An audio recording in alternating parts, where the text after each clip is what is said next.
Hi, hello po mga Lodi. Welcome to my vlog. At ngayon pong gabing ito ay ang content po natin ay ang paggawa ng ating mga disenyo ng mga precast. At bali nagpe-prepare lang po tayo ngayon ng mga gagamitin natin sa ating pong gagawin na design. At habang nagpe-prepare po sila, silipin muna natin po itong mga ating ginagawa ng mga aluminum. Ayan po yung screen door po na ginawa natin, na pan-deliver na po natin yan. Ready na po ito pan-deliver. Bali, install lang po natin yan.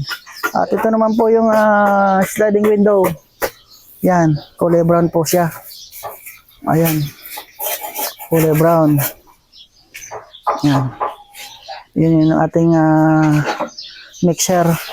At bali, pag na okay na po yung apat na unit natin na umpisahan, bali gagamitin naman natin yan. Yan. At tara po doon sa loob, doon sa pinagtatrabaho natin ng yan.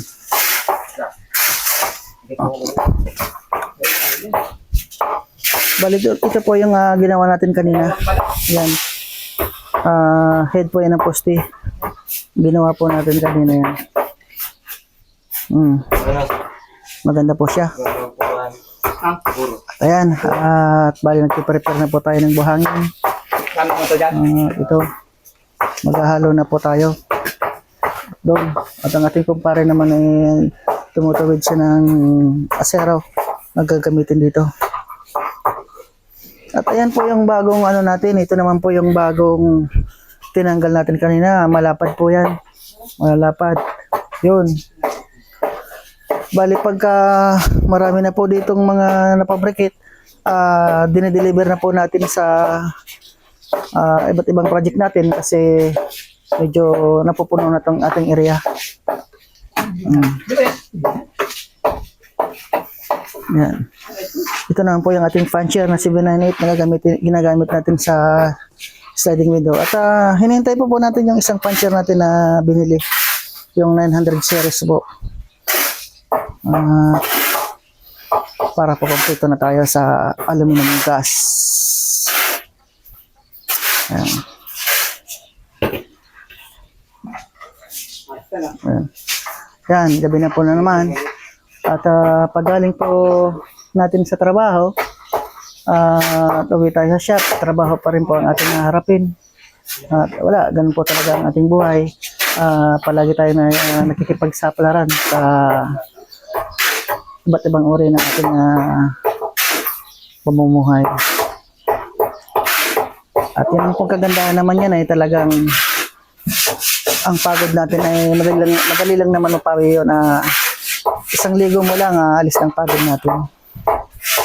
Ang mahalaga po ay binibigyan tayo ng Panginoong Diyos ng lakas sa araw-araw natin ng mga trabaho at sa araw-araw natin pag-alis sa ating bahay. At kaya wag po natin siyang kalimutan bago tayo umalis ng ating mga bahay.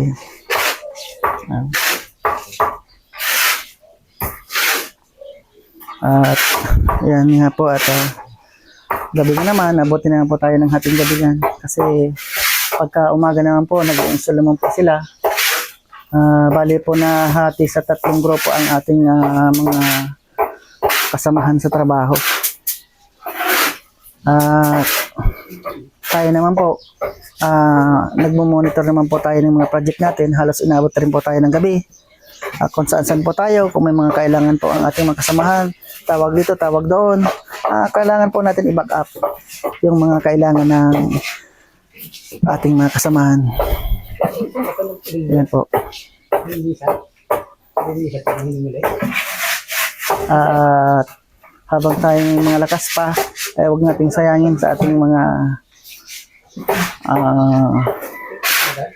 mga goal natin sa buhay. At ang ating mga lakas naman ay talagang sabi nga ay mayroong hangganan. Kapag tayo ay medyo matanda na, hindi na tayo makakapagtrabaho. Kaya habang tayo bata pa, habang tayo malakas pa, ay kailangan po natin magpursige sa buhay. Para kung sakali man tayong humina pagdating ng panahon, kasi hindi naman po tayo palaging malakas, nakapag tuon na po tayo ng mga magagandang halimbawa sa ating mga kabataan. Basta po nasa parehas lang po tayo. Wala po tayong napaka na tao, wala po tayong naagrabyadong tao, at parehas po tayo sa ating mga kababayan. Ayos po yan.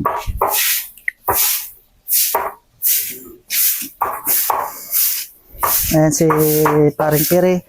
Ito po naman si Paring Pere. Ito po ay carpenter mason po ito. Si Pare. Mag-hi ka Pare. Ayan. Hi.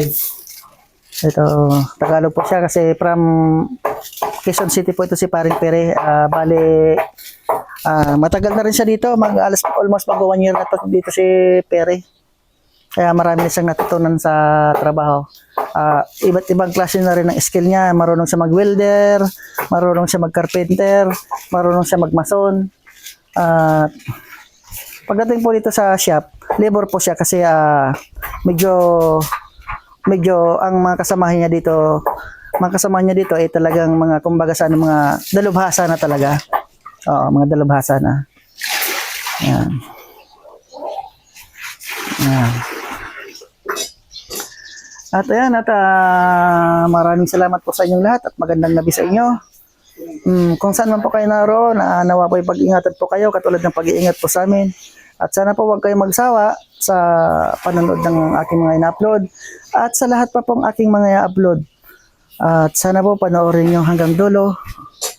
And huwag ninyong kalimutan, pag-like and share na lang po at pakipalo ng aking page. Yan. Magandang gabi po sa inyo. I love you all. And bye-bye!